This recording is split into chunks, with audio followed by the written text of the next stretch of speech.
I invite Mr. Ko King Ki for his presentation with regard to ASEAN-China relations. Mr. Ko King Ki. Thank you. Professor Josukutty, Organizing Secretary of the Summit of the webinar, fellow speakers, participants, ladies and gentlemen. Good morning to all, and my sincere thanks to Professor Josukutty for inviting me to speak at this webinar. Unquestionably, China's rise is the most important phenomenon of the 21st century. Nevertheless, China's success story, which has won applause across the world, has also stirred concerns and drew fears in the West. In the eyes of Western democracy advocates, China is a centralized authoritarian regime. Its rise is seen as a threat to the liberal international order. The US deems China as a revisionist power and an adversary.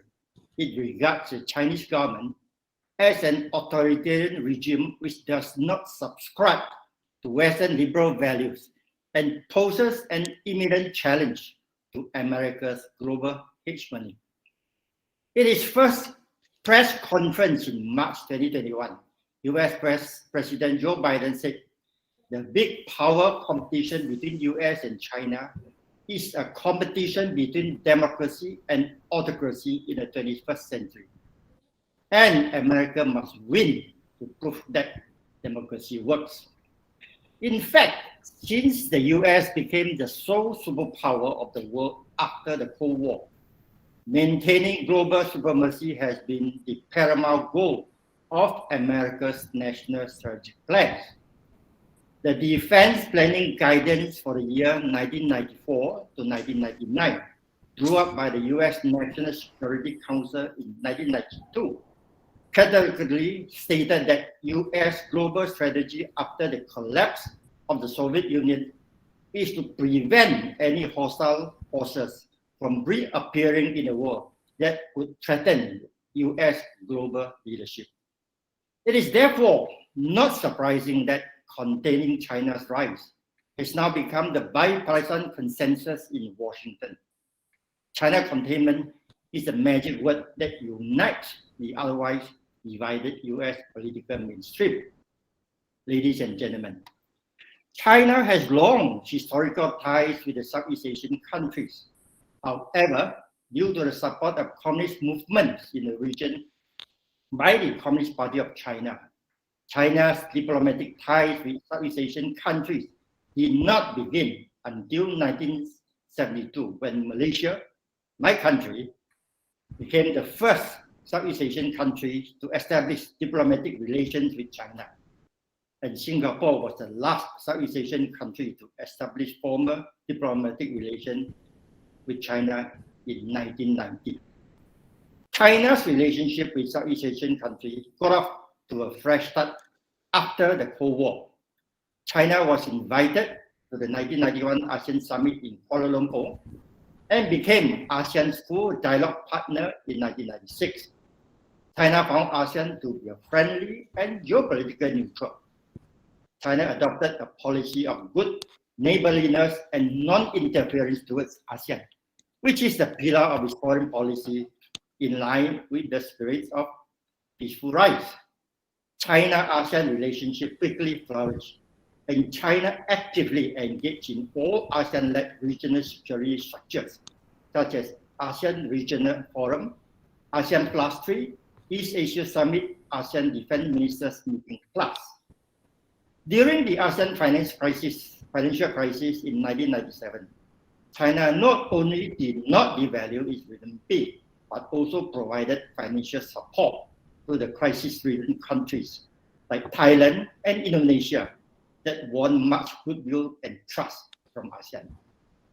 At the first informal ASEAN-China summit held in Kuala Lumpur in the same year, leaders of both sides decided to create a 21st century-oriented partnership for good neighborliness and mutual trust between ASEAN and China.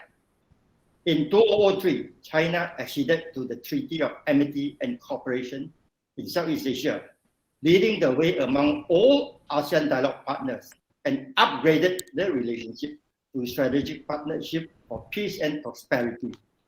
China's accession to the Treaty of Amity and Cooperation has contributed to the stature of the treaty as a code of conduct for interstate relations in the region.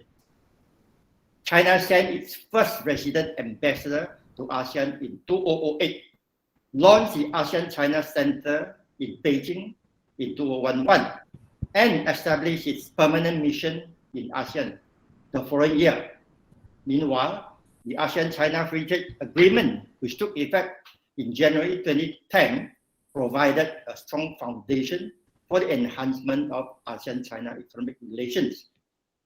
During the official visit to Indonesia in October 2013, President Xi Jinping announced the 21st Century Maritime Road, which is the maritime component of BRI, and called for closer cooperation between China and ASEAN countries.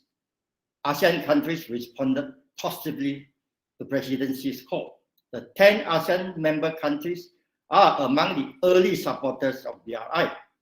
China foreign direct investment and construction projects in ASEAN countries have increased by 85% and 33% respectively since the start of BRI, with Indonesia, Malaysia, the Philippines, and Vietnam receiving most Chinese FDIs. In fact, due to the geographical proximity and cordial relationship, ASEAN members countries have benefited enormously from China's economic rise. China has remained ASEAN's largest trading partner for 12 consecutive years since 2009.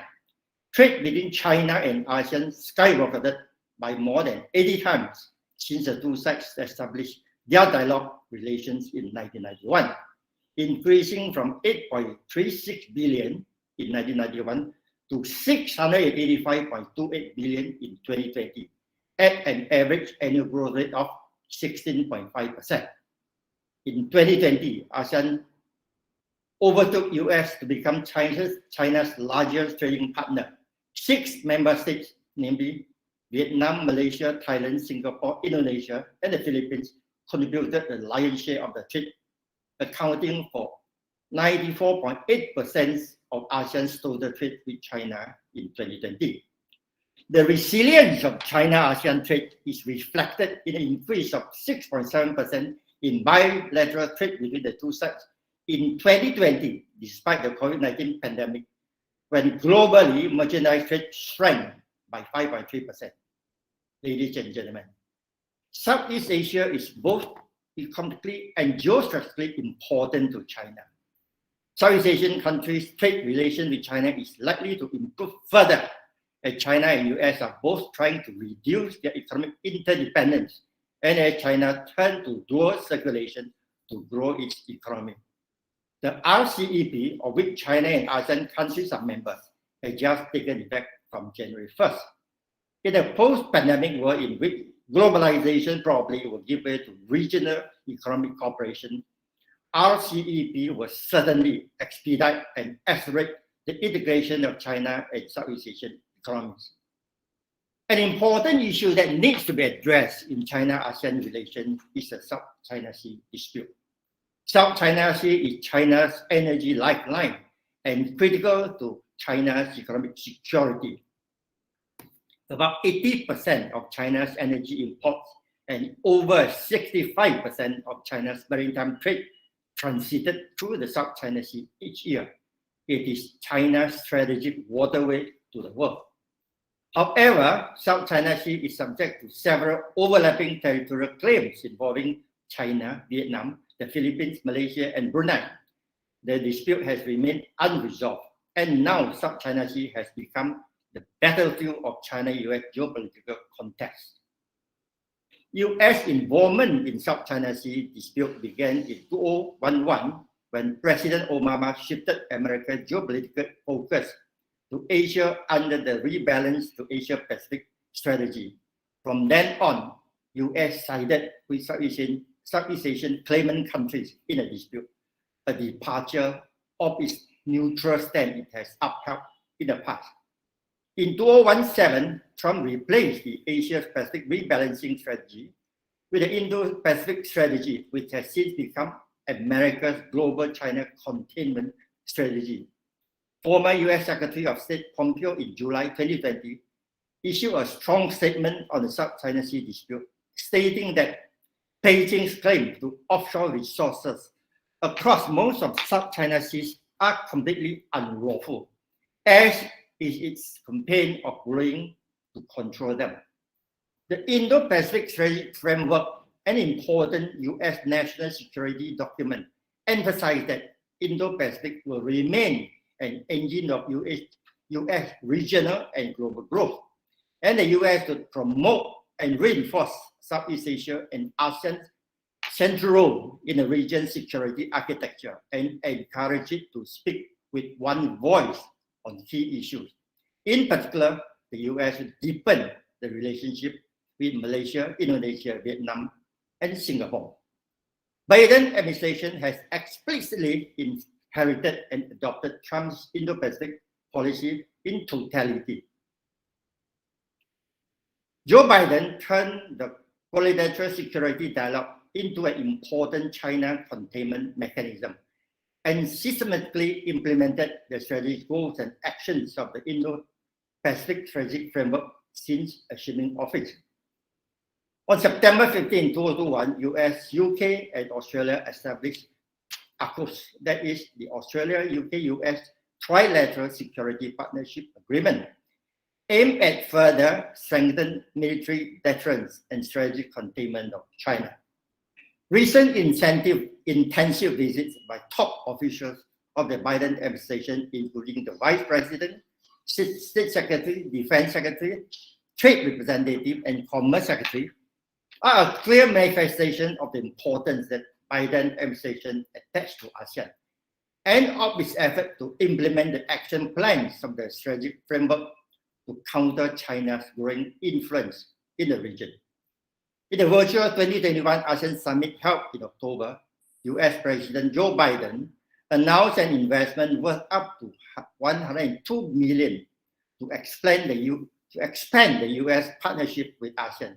He emphasized that US will explore with partners the development of an Indo-Pacific economic framework that will define our shared objective around trade facilitation, standards for digital economy, and technology.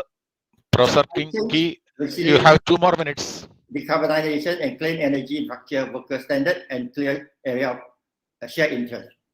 Ladies and gentlemen, ASEAN is more of a geopolitical grouping. Its members share geopolitical similarity, but each with unique political, social, religious, and cultural characteristics.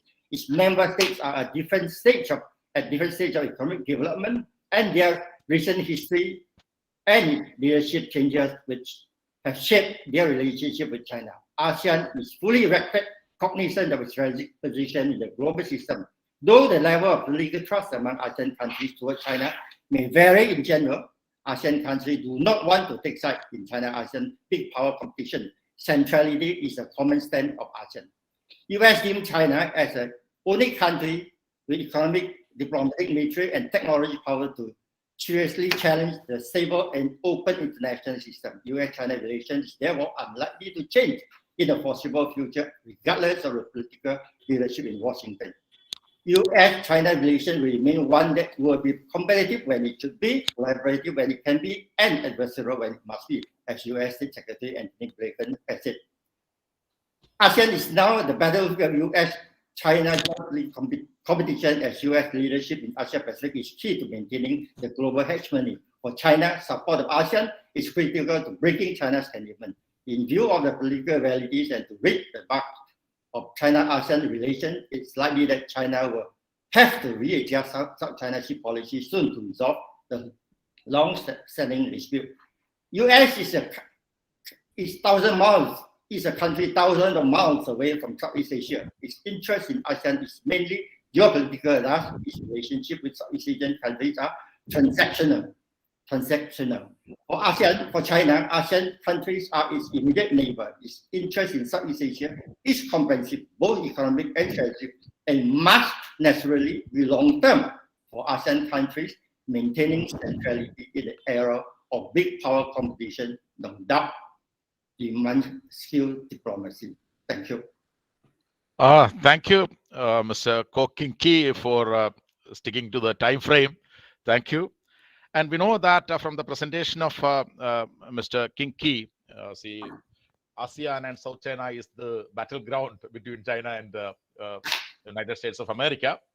It's very important. And in fact, this ASEAN region is sandwiched in the conflict between United States of America and China, because as mentioned by Dennis Sai, ASEAN is the largest trading partner of China, right?